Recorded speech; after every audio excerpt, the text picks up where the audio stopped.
Well, good afternoon, everybody, and hi, Courtney. Hi, Heidi. Welcome to Sunday Sessions with Courtenay Pollock. Courtney.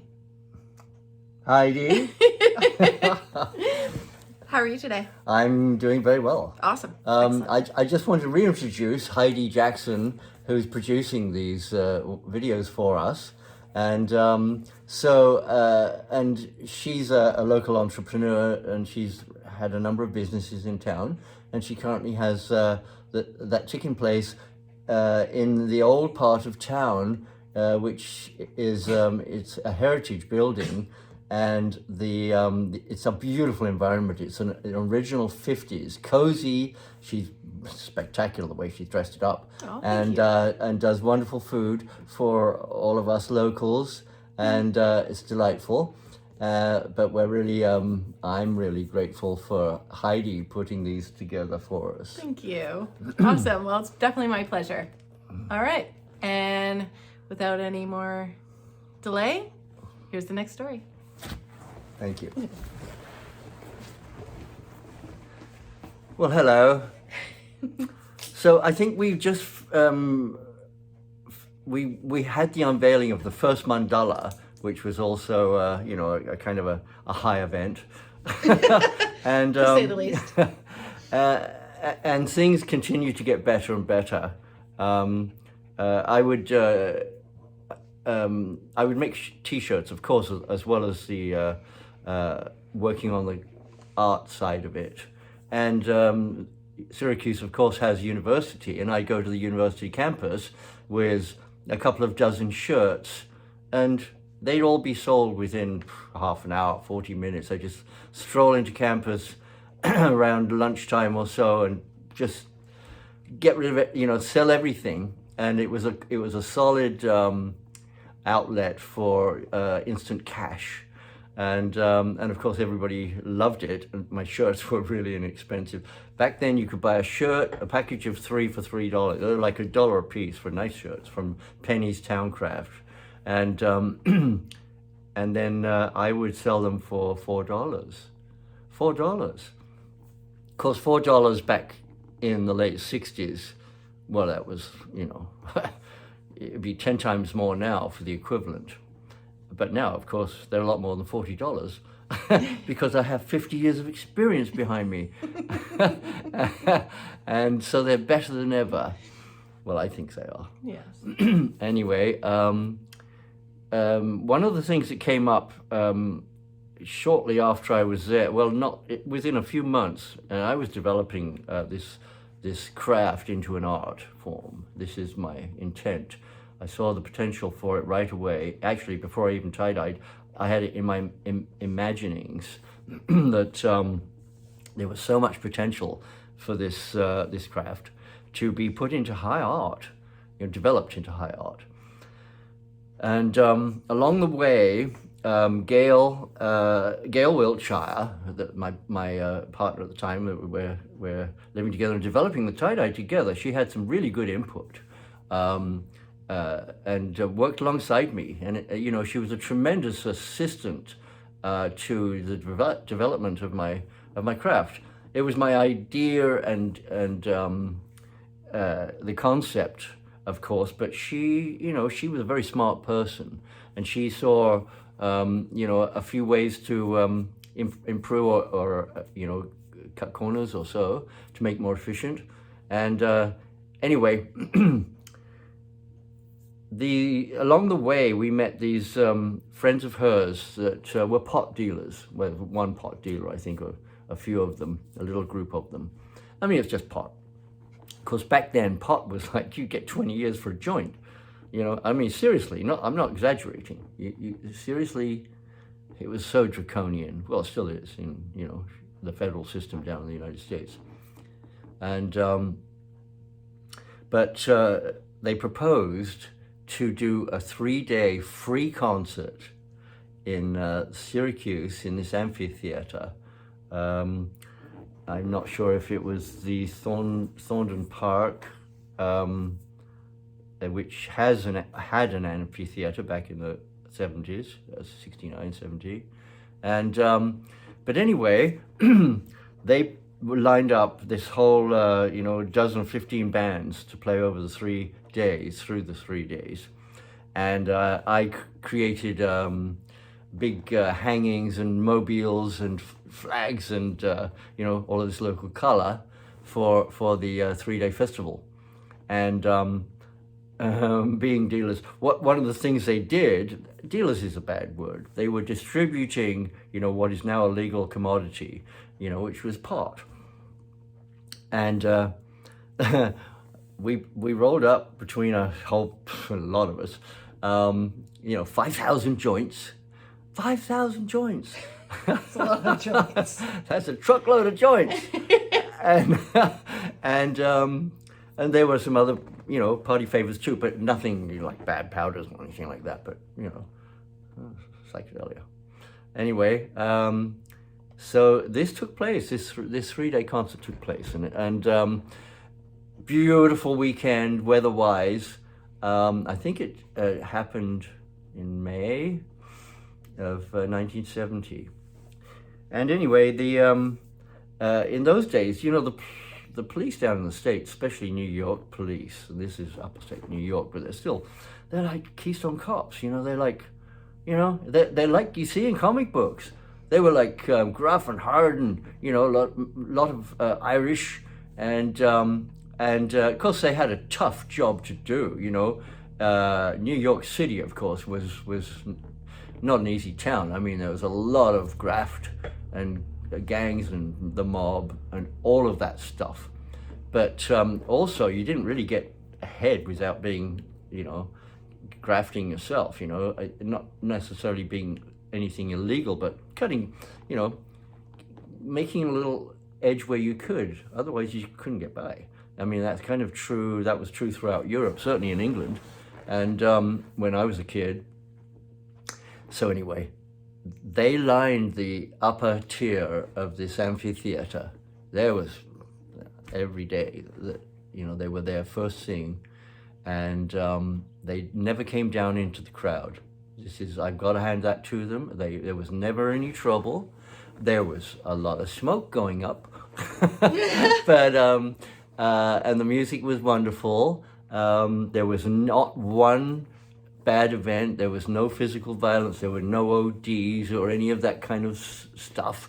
And so it was a peaceful. There was a baby born there. What? Yes, it was. It was one of the. It was just wonderful. It was honestly it was as good as it gets. And there were several thousand people in there, and it was. And the cops never came down in and bothered us. They were stiff and staunch and all that stuff, and they didn't even give you a nod or a wink. They were serious, but they never interfered. And that was wonderful, especially for back in those days.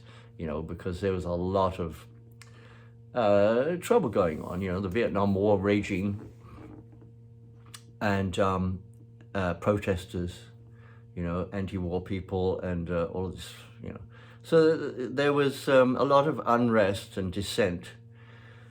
So so this 3-day concert was it was fabulous. I enjoyed it so much, and it was all free. It was all a donated time and effort and money for the people, for the young people, mostly, of course. Being a university town, a lot of young people there, and so that was a wonderful event. And of course, this is a long time before there was internet or social media or anything like that. So it's a little event that kind of disappeared into time. There was not even history. It was just something, and so it's wonderful to be able to put it out there right now, and thank all those people and those organizers and the people that financed it for that. And of course, my tie-dye work, they didn't know my name, but they recognized the work, and so it didn't do me any harm at all, having my work exposed that way. But what happened, and down the road, there was something that happened which was a life changer for me through this group of people, which I'll get to. So that was a wonderful 3-day free concert, and and then we continued putting new ideas and designs together, and then the incredible string band were coming to play at the Syracuse University Theatre, and I dressed the stage, put backdrops, hangings around the auditorium, and of course when they sound check and all that stuff, I got to meet the band and the manager at the time, the road manager, and it was of course the incredible string band. I don't know if most people wouldn't even know of them today, but they were amazing, and they had such an intense work schedule for. I think they disbanded in '74, so they went through from like '67 or '68 as they developed, and there was a troupe of them, and they all played multiple instruments, and they would wander on off stage with different instruments, all joining the same song, and it was just like it was such a great act, and their music was fabulous. It really was. It was if things had worked differently for them, they could have been really, really big, in the annals of rock and roll. So anyway,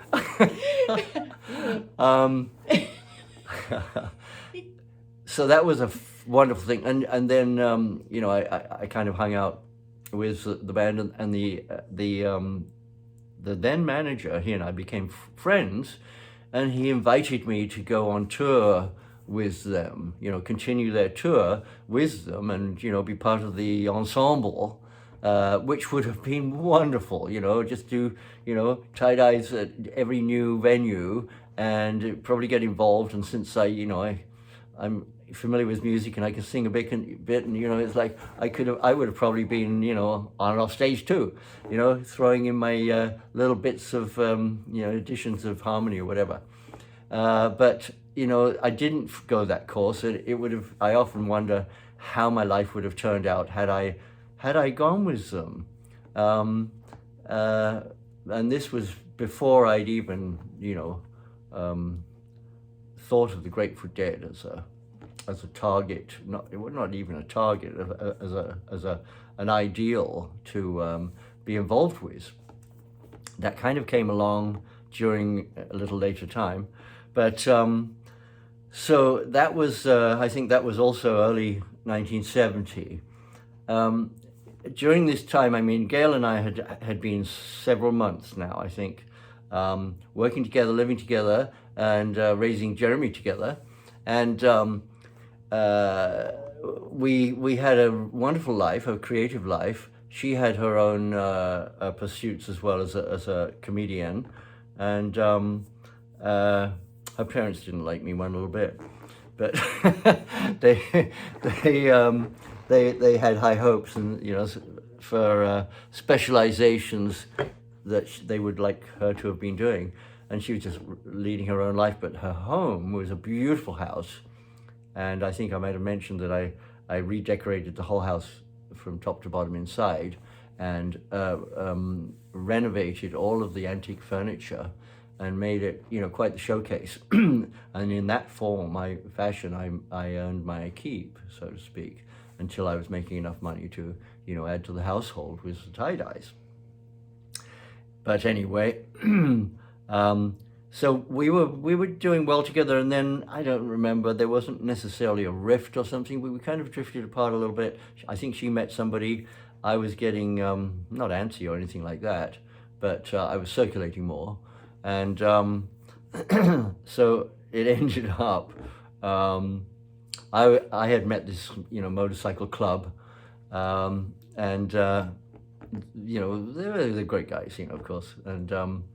Anyway, I moved out of Gales, and I was living in the clubhouse, motorcycle clubhouse, and it was sketchy, but the great guys, they'd come and go and all this stuff, but I was actually living there, but it didn't last that long, and then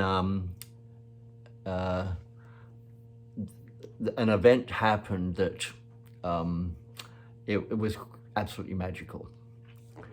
There's a knock on the door early morning on the clubhouse door, and I answer the door, and there's this beautiful blonde girl standing there with this great long Citroen, you know, kind of growling at the curb.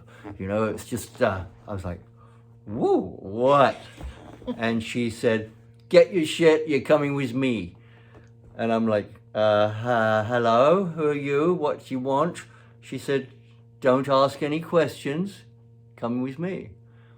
And I went, "Well, you don't have to, actually you did ask me twice, so I'm out of here."